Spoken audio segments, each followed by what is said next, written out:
Hello, everybody. Nice to be back on stage and to talk about a fascinating subject, which is scaling deep tech in developing countries. And we have an absolutely fantastic panel to help us do this. They've got experience across the entire piece, from companies themselves to funding to skills. So I will just jump right over to them and let them introduce themselves. Angeliki, would you kick us off? Tell us a little bit about yourself and your perspective on the subject. Yes, thank you. Oh, there you go. Thank you so much. I guess I'd start with my experience has to do with working at the MIT Tata Center and spending a lot of time in India with amazing graduate students and postdocs. Unfortunately, the Tata Center is not operating at the rate that it was operating before, so I'm currently working at the MIT Energy Initiative, where I work with energy fellows, as well as teaching leadership at MIT in the School of Science. And I'm happy to talk about things more later. Great. And we'll get into your experiences in India, which is part of the connection to you. Ezhil, please tell us a little bit about String Bio. Hi, good afternoon. Great to be here. So String is a Bangalore-based biotech company. We focus on industrialization with decarbonization.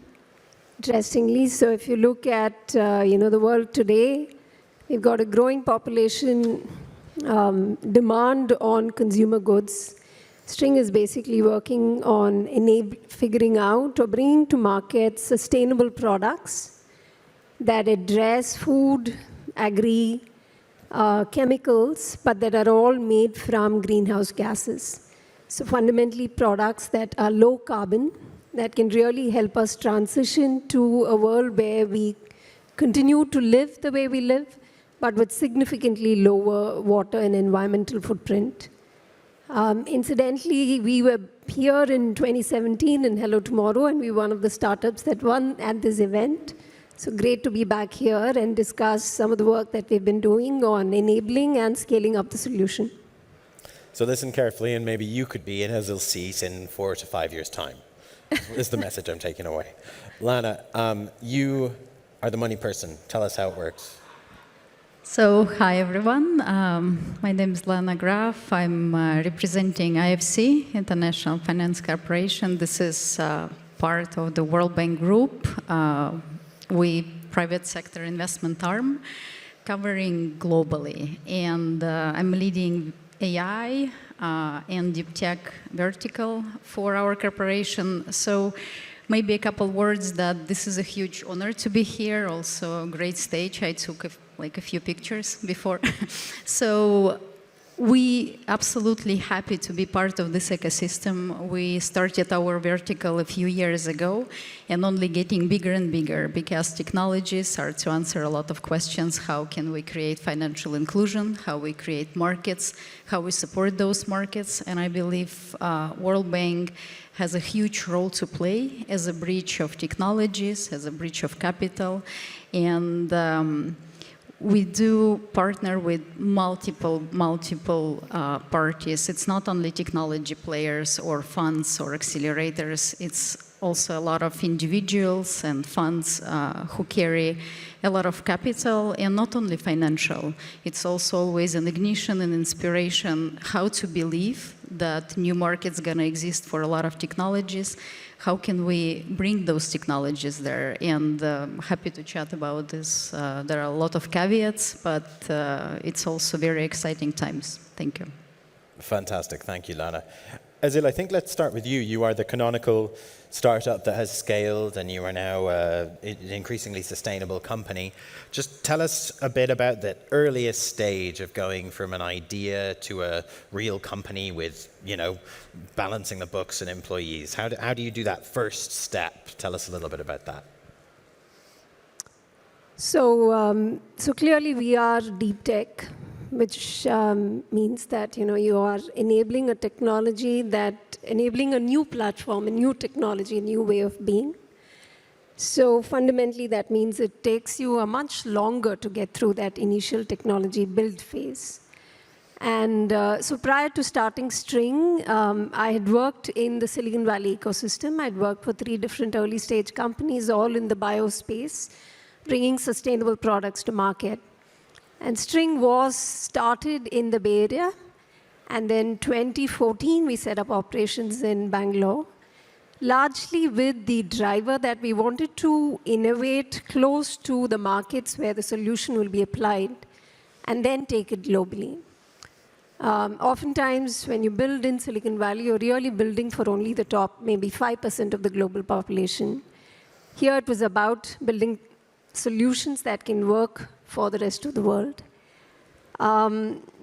So I had never worked in India, so I kind of jumped with both feet in, and clearly there were a lot of challenges in terms of figuring out how to do something like this out of Bangalore, because we are a synthetic biology company, and we're very an anomaly for the ecosystem, if you may.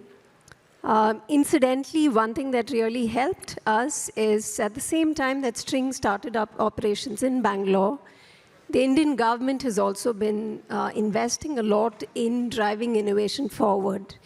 So we were able to leverage a lot of government grants and the positive change that was happening in the ecosystem there, such as having infrastructure where we could do the initial high-risk, technology-heavy focused work, because we are enabling a solution for gas fermentation, fundamentally converting greenhouse gases into products.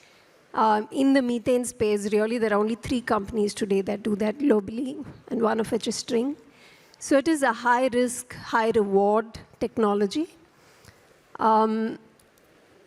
Biggest challenge, I would say, was finding the patient capital for doing something like this out of Bangalore, right? Because technologies such as ours, I mean, we're in the 9th year, and we're only now starting to scale and commercialize products. The first 5 years of our existence, we had really bootstrapped and leveraged government grants to be able to do the work. Finding patient capital in an ecosystem like Bangalore to do this kind of work was, I think, the most challenging part. Because oftentimes I would be told, well, why aren't you just in Silicon Valley? Why don't you build there and bring it to India? As opposed to trying to build this out of India and then taking it globally. I would say that was one. And second is for deep tech companies like ours, you really want to be able to test your products in the market quickly and validate or move past market risk. The plus about being and developing solutions like this in Europe or US is the very first product that you're bringing to market doesn't have to be economical, because they are not price-sensitive markets. But if you try to commercialize something like this and test it in India, which is a very price-sensitive market, your very first version of your product has to be economically viable. So that also means that how you scale and how you establish product market fit is very different in doing it in an Indian geography compared to a Silicon Valley geography. So yeah, but it's been a fun journey.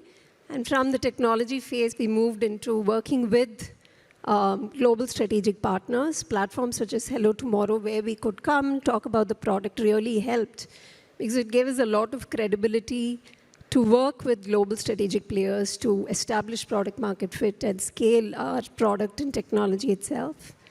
And we haven't fully done scaling yet. We're still in the process of scaling and taking it to market. So, but every step has had its own type of challenge, and I'm sure we'll face many more as we take it out more broadly into the global space. Angeliki, Ezhil is an example of a transfer of skills in an entire founder into a developing market. A lot of what you were doing with the Tata Center in Solar, to some extent, is to do with getting this skill transfer to happen.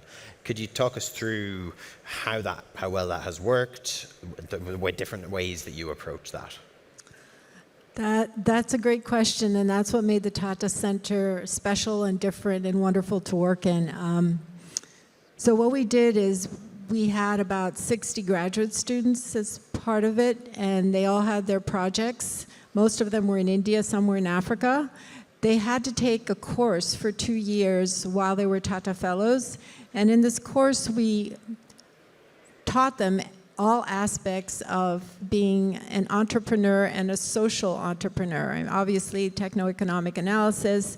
The Tata Trusts created the Tata Center because they wanted technologies that would have impact on the lives of millions of people. And so if it wasn't economical enough for millions of people, then we had to abandon that and pivot and do something else. So one of the key ingredients was we worked with the users. Whoever was going to use our technology, if it was a health technology or an agricultural or water or whatever, we went into the field and they had to work with the users several times a year. We'd go back to India a couple times a year, and every time we would go to India, something would change in the project because they'd see it from a slightly different perspective. And so they'd go back to MIT and they'd iterate and change it slightly so it better fit the needs of what it was that we were creating. The other thing that we also did a lot of is talk to governments, NGOs, policymakers. We had to have collaborations because you really can't scale without collaborations. You need local governments or NGOs to really get out there and work with the farmers, for example. And then what was the last thing you asked me? Well, why don't you think of it, because I want to come to Lana on the other part of this is the patient capital, the capital that's willing to wait. I guess to ask a sort of blunt question, why? You know, if you have the money, you could invest it in a fast scaling thing in the valley. What are the upsides of investing in string in India? Why do it? Absolutely. So I will share a bit about our program. So first of all, World Bank, it's funded by countries, right? It's like 180 something countries, and we have to provide a lot of additionality. It's not only about money and the capital, right? Investors in general, when they don't have a mandate, they can invest anywhere. Maybe only Silicon Valley, maybe only just one country. For us, this is important to have global coverage and impact. Impact is a very important thing to support economy and build it globally. So with that said, we provide multiple programs. We provide multiple financial tools to support entrepreneurship, to promote it. And I have to say, a few years back, the acceleration of such activities, even within our group, it just increased. And it's not only because we decided so. It's also that there is a demand in those markets. And we see a lot of hubs, thanks to all the entrepreneurial ecosystem like Hello Tomorrow or maybe Plug and Play, any other accelerators. We do invest in multiple platforms to first, help create the environment, and then, of course, see what's is building up there. That might be some great companies, that might be funds, that might be, group of, some individuals that thinking about, let's say, what is it about energy, in a certain market? How do we look at it? And as IFC, we're just trying to support it. But then there are multiple ways to do that, right? That can be direct investment, and then we will be supporting a company. That might be investment in the fund. And we will be working so close with the fund manager. We trust them, and it should be just like very open relationships, what's really flying, what are the problems for the company and portfolio that operate globally. And then when there is a time, even if the company located in developed world, right, we all understand that you need a lot of, many years of research and development to create something, that's going to be scaling that. So we will start talking about technology transfer. And then to your point, it should be at the affordable price. There is no sense to have a COVID test in India, let's say for $12 a thing, right? It should be sense. And with that said, we're thinking about how can we bridge that? Is it, ignition of local partners, financial partners, so they also not blocking it, but helping that to develop. How do we talk with the company, would that scalability and multiple markets add a lot of value to that? What is the dream and the vision of the founders as well? And then we rely on academia a lot, because the entire deep tech vertical, this is what, it's a huge research and development stack, validation of professors, experts, different type of labs, fund managers who are experts in their fields. And then at that time, we are coming, with the full trust of it and trying to bring other partners along with us. The beauty for IFC, sorry, I'm taking a bit longer, but that's important. We have tremendous due diligence efforts, usually for every single company and the fund and the program. Doesn't matter where they operate. And other partners, other financial partners, they trust us, so they tag along. We try to, improve the capital availability in those markets, performing, at our best. Again, globally, the company is huge. We have multiple thousands of employees with one goal: to create markets and to help them develop. And it's not only about, digital economy. It's about, right now, deep tech economy. That's only started. And if you would see the trends by PitchBook or, like any other analytics platform, we are at the so very beginning, and we are talking already about all of this so much. It's kind of very exciting how much more we can do all together. Thank you. It seems to me, Ezhil, that there is a spectrum. There's not just scaling technology companies in developing places, because there's lots of ways to scale a technology company. You could have foreign IP, foreign person, foreign skills, just accessing a market, that you could call that scaling. And on the other end of the spectrum, you could have domestic everything, and they'd be very, very different propositions. Clearly some of those things are harder than others, but particularly when it comes to capital, it seems to me that trying to get a domestic or regional capital flow going is important, because my observation in general with scaling companies is that they tend to scale towards their major shareholders. And there are reasons for this, right? It just makes sense. The shareholders are able to make connections for them. They want to be in those markets. So just from not specifically about StringBio, but from your perspective as someone who's doing this, how far along that spectrum would you say the situation is in India at the moment? That's a very interesting question, right? It depends on which sector your work is, right? If you see, I think India had 33 or 35 unicorns last year. They're all in the fintech space. They're in the traditional tech space. So India does have the capability to put capital in for certain areas.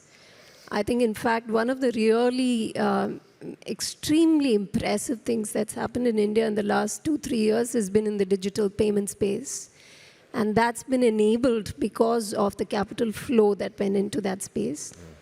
Unfortunately, for a company like String that is in the synthetic biology or biotech space, there are very few other companies. And so even from an investor standpoint, they don't have a pipeline of startups in the space that's lining up. And so, they don't have a thesis that then they are building around this. And typically what happens is, if you look at a capital, then early stage seed investor coming in wants to know that he can then bring the investor for the next round. And then if you have a Series A or Series B investor, they want to know that they can bring somebody like perhaps an IFC to the table that can then help scale. And oftentimes when you have a small investor pool that is focused on that particular ecosystem, it becomes significantly harder for you to find the right capital at the right time. Because for companies in the deep tech, capital is not just money. It is also about the network. It is also about the conversations with partners that your investors then can enable. And so it opens up multiple gates for you. Today, if you see in traditional tech, in fintech, I think for a country like India, the ecosystem is probably 8 or 9 out of 10. Pretty much every large, major growth investor, or even PE fund is investing in India.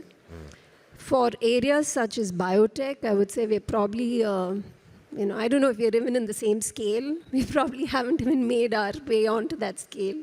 Still getting onto that scale. So it's quite diverse. And Angeliki, kind of a version of the same question to you, re-skills. You can bring people from places to MIT, and Tata sounds wonderful, but there are feedback loops between starting companies and academic research that potentially would be more efficient done locally. How did you think about that when you were dealing with this in Tata? You know, the students that you were having, were they coming from India and African countries, or were they American kids who were going there? What kind of person were you equipping with the skills that they needed? We had everybody. We had a group of students from India originally who went back to India and started companies. We had American students who went to India and started companies. And we had everything in between. But one of the key things is really to make it scale and grow in India, you have to have an Indian entity. So you could maybe start a company. It didn't really make sense. So some of the ones that are still around from the Tata Center that are, you know, effective are the ones that started, you know, a company in India as well, whether it was for profit or not profit. So you do need that local presence in India as a starting point, even if it's still kind of, you know, backed by a foreign institution like MIT. Well, MIT doesn't back companies directly because we are an academic institution. So one of the challenges at the Tata Center that, you know, we overcame by creating a new position of, we call it a translational research director. So this person had done their own startups, and they came, and every year they would work with 5 of our startups and help them get to the point from, you know, early stage to actually getting out there and being a startup that could get funding. So that's a critical part of, I think, why we were successful is having the support, because the students themselves, no matter what you have at the university, you need someone to be their coach, essentially. Yeah. And then the question applying to the money, the same kind of question. I know, for instance, when you're talking about investing into China, not a developing market really anymore, but there's always a question about, is this an RMB fund or is this a US dollar fund? I'm presuming most of the money being invested in most developing country startups is going to be US dollar funds, right? But is there a pathway to using other currencies? Is there any need for that? Is that a China-specific phenomenon? Like, how should one think about that, and does that matter? So first of all, there are multiple funds that operate globally, right? So you might have a fund in AI, in quantum, you know, generative AI right now, super popular. They might have a few offices, you know, and all of them would be operating on some different terms. We do work with local currencies. In fact, IFC looks at the market holistically. So we do have people on the ground, right? That's how we scale, you know, like to your point. So it's not about only network, you know, like, oh, we know these investors, we might be LP in that fund, but it's not necessarily about the knowledge that I'm talking. First of all, there is a lot of data, how country is operating. What are the political situation there? What is the economic drivers at this point, you know? So might be sometimes we absolutely aware, you know, like what is the focus of a local government or a changing government. That would be a completely different incentives, you know, like what area for us to invest. Regarding local currencies, this is sometimes a must, and we do work with that. We have funds that are completely in local currencies that might be, you know, in Africa, in Latin America. And the partnership with governments, with the ecosystem, and a lot of governmental bodies right now involved in technology advancements. They do see a lot of leapfrogging power.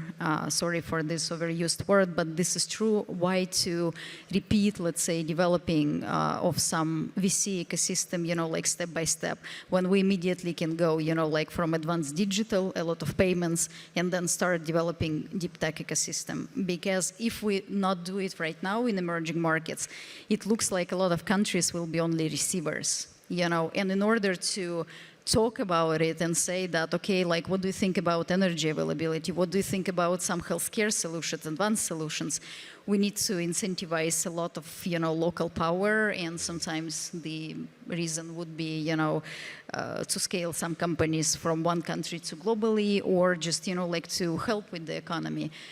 could be multiple options, but the most importantly is just to look what are also the directions for the government. You know, like how can you even maybe sometimes incentivize them, sorry to say educate, sometimes providing examples from one country to another. And again, going back to IFC, we have so many offices, we can use cross-country knowledge, saying like, look, that was super successful, there are some similarities in here. And I believe that digital miracle happening in Latin America and India, you know, like there are a lot of similar things, but then you have regulation, local currencies, some consortium of investors that you still have to know and play, and things that we have truly thousands of people to support within the group. So we're connecting any type of academia. IP might be held by MIT, country operating, let's say, in Bangalore, and investors could be global. Yeah. Ezhil, I guess one of the things I imagine that you gave up to some extent when you moved a lot of the focus to Bangalore is the existing biotech clusters in the Bay Area. How was that? Talk us through a little bit about whether that was difficult or whether it was easy, and whether you're seeing now in Bangalore clusters emerging around yourselves and any other kind of biotech companies that are there, because that's an important part of scaling at the kind of macro level rather than just on a per company basis. If you want lots of companies, it helps to have the infrastructure. Yeah, I often joke when someone asks me this question saying, how long do I have? But, you know, given that we have maybe 30 seconds, let me quickly summarize some of the challenges, right? So, like I said, incidentally for us, what really worked well is the time that we moved to Bangalore. The innovation ecosystem in Bangalore was also at an upswing. For the government of India set up a separate fund. It's called Biotech Innovation Research Advisory Council, which was a government fund that was set up only to invest in high-risk innovation. And that was a first, because Indian government couldn't invest outside of academic research. It couldn't invest in industry research. It could only invest in academic research. Whereas BIRAC was set up, I think, 2012, around that time, and they fund 18 to 20 companies every year with that initial startup high-risk capital that really helps get going in the biotech sector.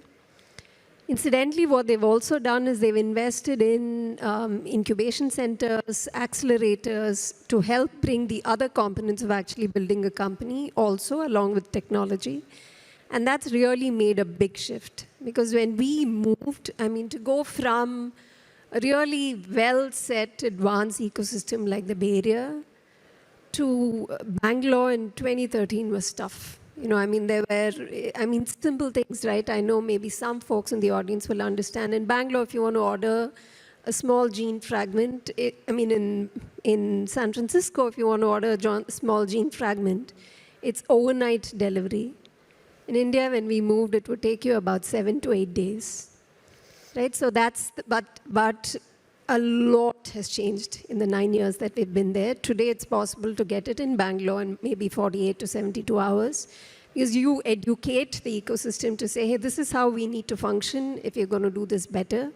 So it had to be a lot of not just you moving forward, but pulling the entire ecosystem forward with you. And to your point, Lana, actually, for at least me personally, one of the big things was, 65% of middle class is going to be in Asia by 2030, right? So when you build a solution in an ecosystem like the Bay Area, where capital is not easy, but capital is plenty, you come up with certain types of solutions. But when you build those ecosystems in emerging markets, where you have limited capital available, limited technology capability available, you then build solutions that can actually work in that market very efficiently. And that was the primary driver for us to move and set it up, because we want to build solutions close to markets where they will be applied. And that was the driver for us. So yeah, in biotech, plenty of challenges when we moved back, operational, hiring, infrastructure. But a lot is changing, and I, for one, have been very, very happy to see the positive momentum and change in the ecosystem. Why can't you just visualize the challenges that in serving this market? Why do you need to physically go there and move the company there? Can't you just sit down and say, okay, this market is like this, and you could do some market research? Why do you need to physically put yourself there? As easy as it is to imagine how things are in today's world of virtual reality, ground reality is very different, right? I mean, like I said, a gene fragment, overnight delivery in San Francisco, 7 days in Bangalore. So if you're doing high throughput genomic cutting edge gene editing, because you have a certain capability, you'll be able to build a certain type of solution. Now, when you don't have that capability, you have to really innovate and think of other ways to address the same problem. And it again goes to price sensitivity, right?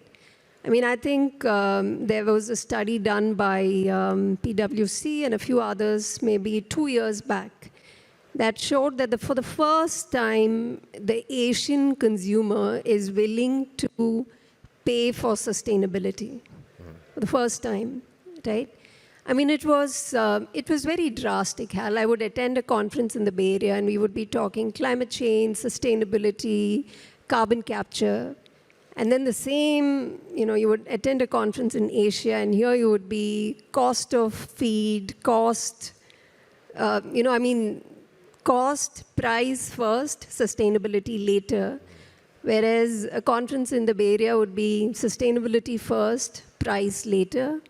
So obviously, when someone's willing to pay for that additional sustainability, you have a little bit more room to come up with more expensive solutions. When somebody is not willing to pay that price, then you have to think of price first and come with solutions that can then work there. And the only way to do it is if you're actually immersed fully in it and you're working with those customers back and forth closely, right? Yeah. Angeliki, one of the challenges to this is that if you are spanning multiple countries and multiple political systems, then you have to deal with 2 times the politics, right? And I know that the Tata Center has sort of wound down to some extent from what it was like before. Can you talk us through, because obviously this was a useful program, right? And it was right at the earliest stage of scaling these companies. It was doing important work. Can you talk us through sort of what happened and why it happened? That is a very long story. I'll never get through that.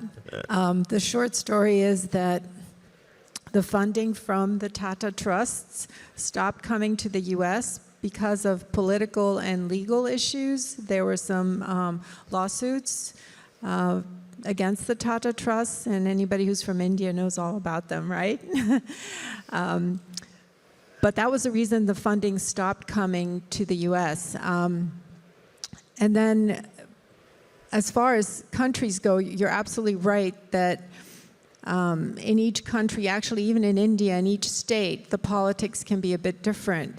So you can't use the same strategy in Tamil Nadu that you can use in Maharashtra. You have to know the politics of the state, of the project that you're trying to do. So the Tata Trusts were a great collaborator and funder because they have branches everywhere in India. And so they have multiple NGOs that they funded, and we worked with them. And without that collaboration, you really can't, get the users and do pilots. Pilots are the key thing if you want to learn how to scale and debug any kind of technology. And one of the challenges today, for example, one of our startups, Takachar, is still operating, and one of the challenges the founder, Kevin Kung, was sharing with me the other day was how if he wants to do a pilot and a collaboration, he has to sign 10 legal documents in India in order to just start talking. So the bureaucracy of trying to do collaborations and pilots is so overwhelming, and if that could somehow be decreased, then things would be much more effective even without the Tatas, right? But we need more of that. We need to make it easier to do these pilots. Yeah. is that some of what the money can do? Are there investment programs that are helping to kind of, I don't know, help everybody speak the same language in getting projects going? That's perfect timing. I was about to switch us a bit, like from only bio and to talk about costly infrastructure developments, like in emerging markets. So what investors do, for example, this is speaking, of course, for ourselves, but it's not about only equity investments, like this is great, but sometimes company might be refusing, like to give up a lot of shares for the infrastructure that needs to be built. This is where a bit of a bigger players, financial players coming in. And if to give, like a few examples from our activities, we did invest in a very famous deep tech fund, from Boston ecosystem. And one of their portfolio company, they are responsible for green steel production. So how cool is that, right? But where is those production units? It's 90% outside of the developed world, so this is the markets where company needs to go in order to build plants. So question for the founders would be, okay, $500 million facility, how to fund that? From investors' money, or that should be something else? This is where some other financial tools coming into the scene where you have structured finance. So on top of venture or having a part or a share, like as investors, let's say ourselves in the company, we're happy to provide project financing, like any type of structured finance that's within our mandate in order to help, like bring these dynamics into the markets. So saying that it's so important to have events like that. This is where we can talk. How can we actually do that? To say that it's only venture, it's not the right answer. We might need to have, like a few more partners who would do, like loans, who would be, like providing very, very nice terms for project finance, very long term, who has deep pocket enough to be patient, to build it, and also to share that, okay, the capital needed. Terms are loans. It's not that you're going to have a part, like in this company. And it can be happening everywhere. As I said, we are only started, but again, thanks to, organizing all this so we can discuss, okay, now acceleration time, right? So we need more and more capital everywhere, but with the structured finance, I guess this is a lot of opportunities and company not refusing to come and to ask for such a help.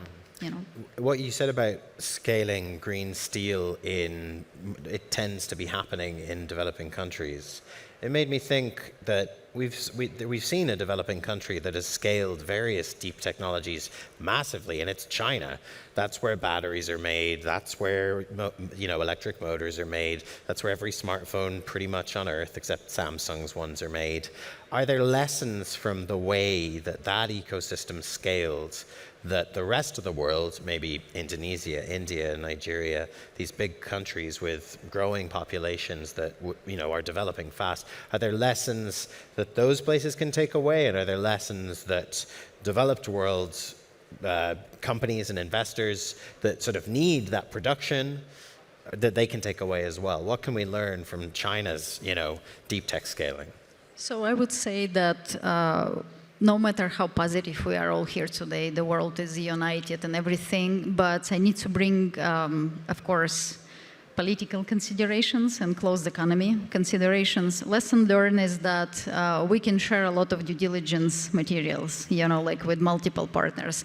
It's not necessarily guaranteed that it's going to be kind of all used properly, but the lesson learned probably is that when political system and governments are involved in scaling technology, this is where changes are really happening. And it cannot be, like one country providing lessons to every other. This is truly every single region, let's say Africa or Latin America.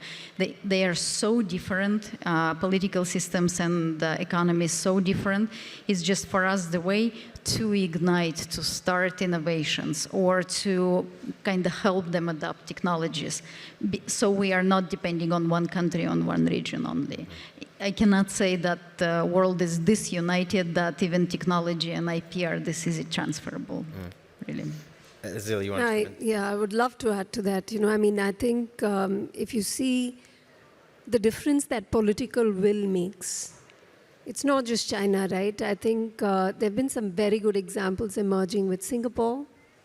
Singapore went from not just being a very different country like 20 years back to where they are today. Israel, I mean, one of the areas of focus for us is alternative protein, and Israel's become a leader in that space.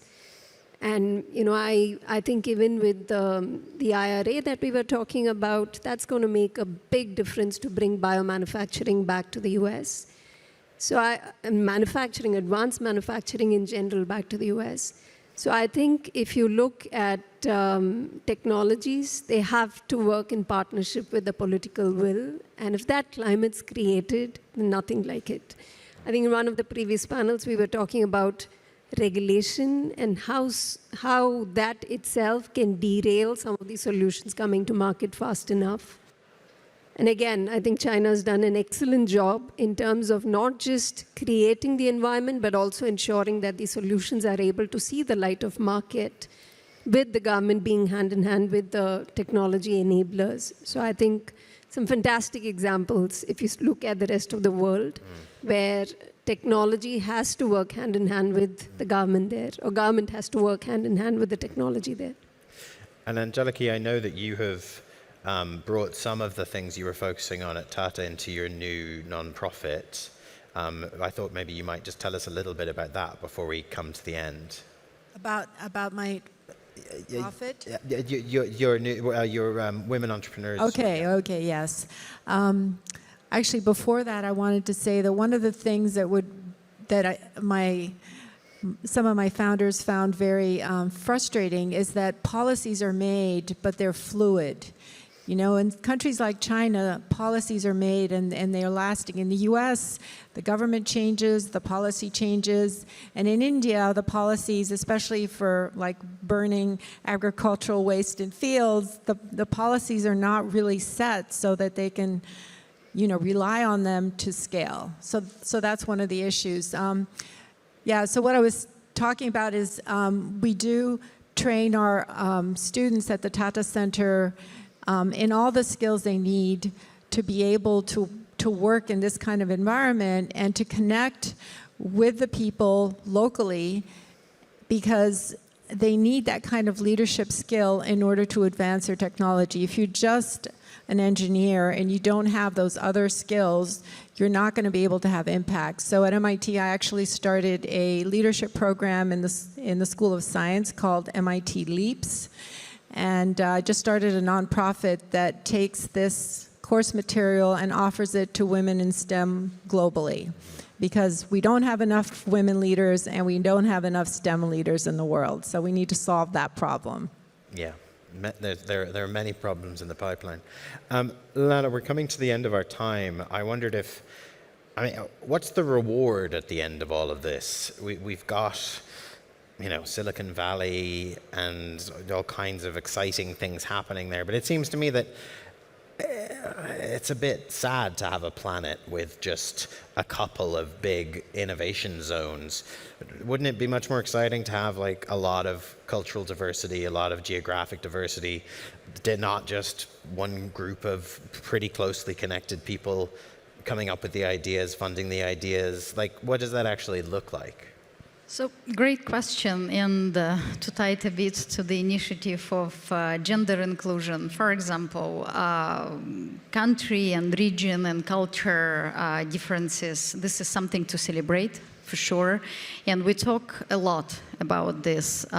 Many investors I know started to support diversity founders, immigrants, that might be female, that might be any other minorities. But the reward really is to see that so many people, let's say in Lagos, in Africa, women became entrepreneurs because financial inclusion became possible, and that only happening when investors are okay and proactively seeking and advertising programs like that.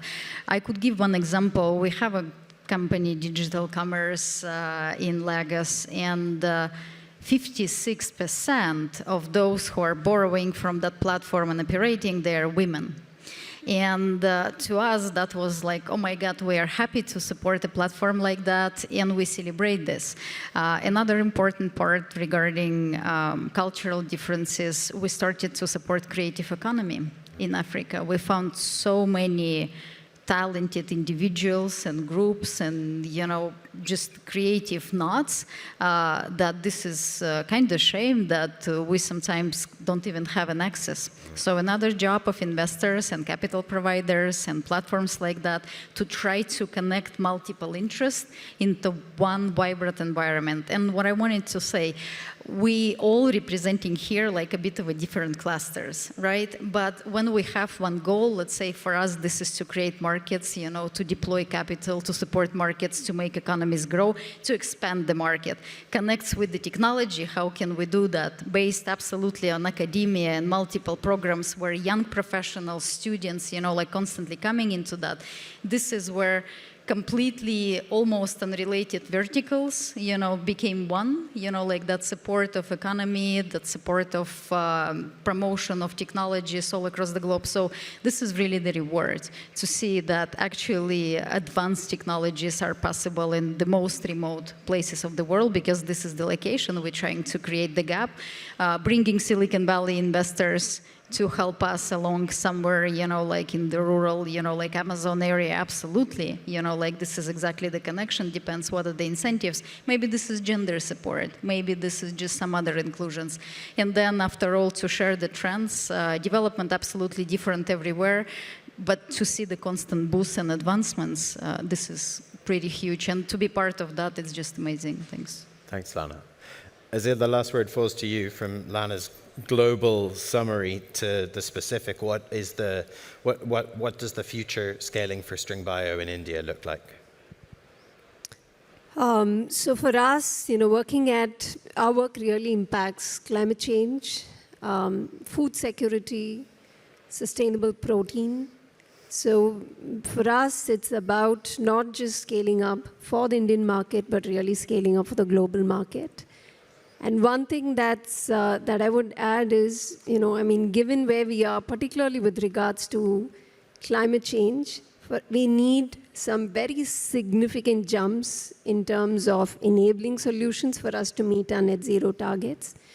And the only way we're going to be able to do that is by working with global partners and global players, each of whom have various strengths. Right? Because it's not just about technology, it's scaling up, bringing products to market. So there's logistics, there's so many aspects of this that needs to work together. And to your point, Hal, I think each ecosystem has its own strengths. And the only way we're able to deliver results is if each of us can play to our strengths and really figure out how to play well together so that we can, really enable those big changes that needs to happen globally. For String, we are scaling up within India. We're also scaling up outside of India. And for us, we're past the technology phase. Now it's about bringing more of our carbon negative products to market and really setting up our modular production hubs in not just India, but also in other continents globally. That's what is in store for us the next 4 or 5 years. Well, we are out of time, but it's been really fascinating to kind of see all of the potential and to hear from such an expert panel. Thank you very much, the three of you, for joining us. Please join me in thanking our expert panelists, and thank you to the audience.